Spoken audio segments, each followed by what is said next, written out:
Yo, what's up? Ini dengan Om Pei. Dan kali ini saya mau ngobrol tentang sejarah sablon di dunia. Oke, aku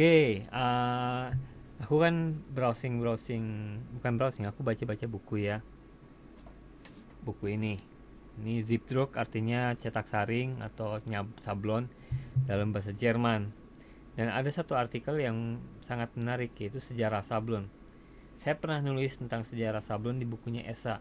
Aku juga ngungkit bahwa sablon itu dari zaman batu prehistorik udah ada menggunakan daun dan tulang untuk sebagai stensil di dinding-dinding di dalam gua-gua. Nah, tapi di buku ini lebih menariknya adalah ternyata gua itu ada di Sulawesi gitu. Jadi 40.000 tahun yang lalu itu sablon itu asal usulnya di Indonesia.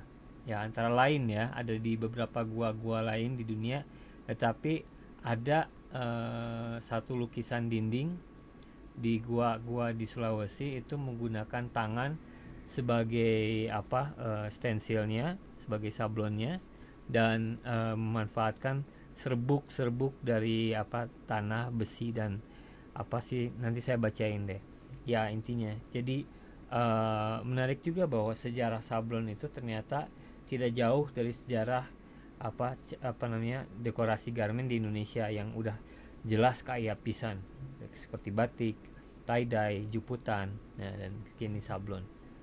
Oke, ini saya baca juga selain di buku ini, ada juga di di website orang Jerman. Websitenya Mario Werde, dia dari MTP, Magdeburger Textil Produktion. Nah, ini dia MTP di Zipdruck Schablone, jadi cetak saring. Nah, di sini dijelasin tile pertama, part 1 itu kalau Zipdruck termasuk karya seni yang salah satu tertua di dunia. Dan dia besarnya di daerah Asia seperti Jepang dan Cina. Nah, tapi genauere Beschreibungen zu einer Entwicklung und Entstehen lassen sich aber nur vermuten. Okay, Brian Antal und somit zusammengewachsen sind. Jadi dari mana itu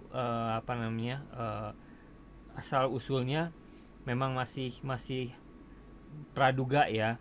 Tapi yang pasti mah Zipdruck atau cetak saring dan teknik sablon yang paling sederhana itu dilakukan di dinding-dinding gua.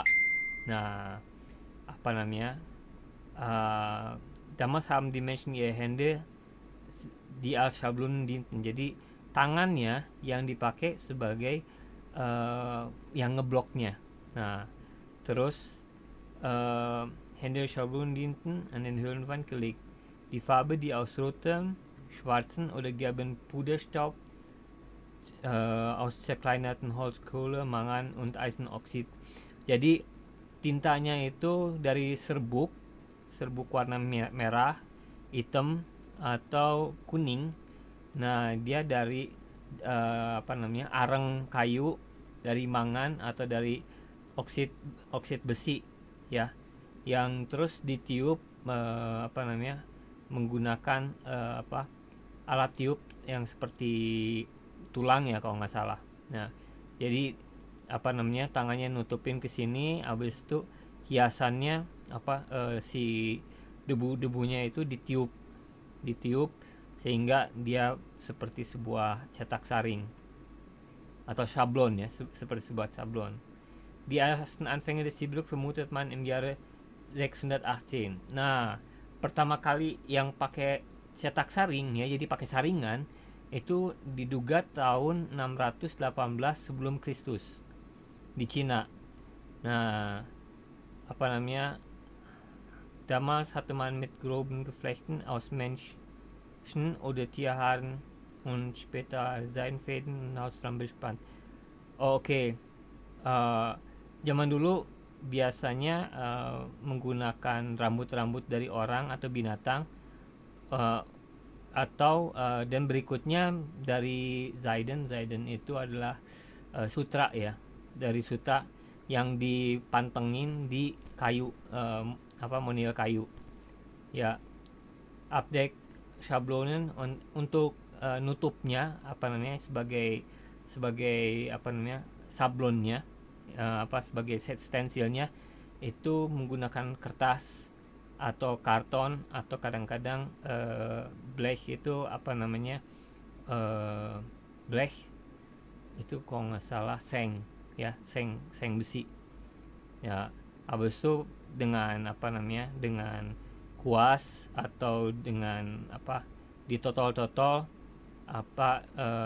die Farbe durch die Sieb wurde auf einen Stern eingefärbt und abgedruckte Partien bleiben unberührt. Oke, jadi belum pakai rakel ya, zaman dulu belum pakai rakel tapi masih pakai kuas, dan kalau nggak pakai totol-totolan, di totol-totol di daerah yang tertutup sama si kertas.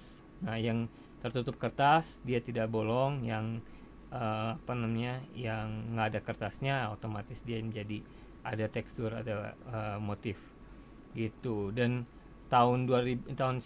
akhir tahun 19 baru menggunakan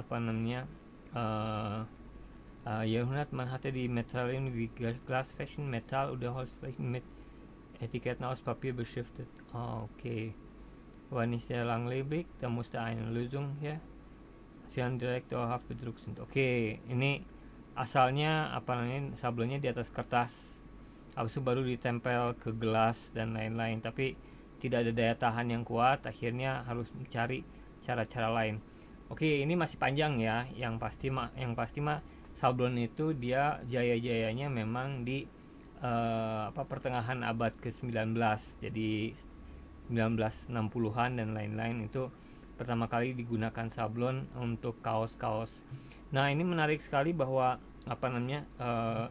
ya kita sebagai negara, dengan saya yakin ya, eh, pengusaha cetak saring atau seniman cetak saring terbanyak di dunia ya, juga sadar bahwa kekayaan seni kita itu bukan baru-baru ini aja, tetapi emang kekayaan seni kita itu udah lama, dan ada kalanya kita harus sadar itu dan mengkomunikasikan juga ke konsumen gitu, bahwa ini sablon itu bukan sekedar seni, sekedar bisnis gitu, tetapi emang itu menggunakan banyak sekali ilmu yang harus kita miliki agar kita bisa menjadi pengusaha sablon atau menjadi seniman sablon yang andal gitu. Kita harus ngerti tentang graphic design, kita harus ngerti tentang kimia, kita harus ngerti tentang warna, kita harus ngerti tentang substrate. Dan substrate itu materialnya. Jadi apa kertas atau tekstil atau kaos atau gelas atau kaca gitu kan.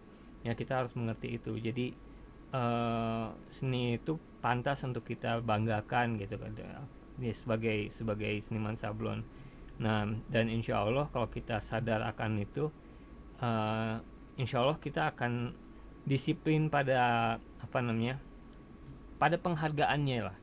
Jadi kita nggak mau ditekan terlalu murah juga. Habis itu kita juga nggak mau pandang sebelah mata. Jadi tidak selalu yang ada dari luar negeri itu keren gitu, tapi karya anak bangsa sendiri seperti kaos ini nih ya, dari Malang ya, pantas untuk kita banggakan.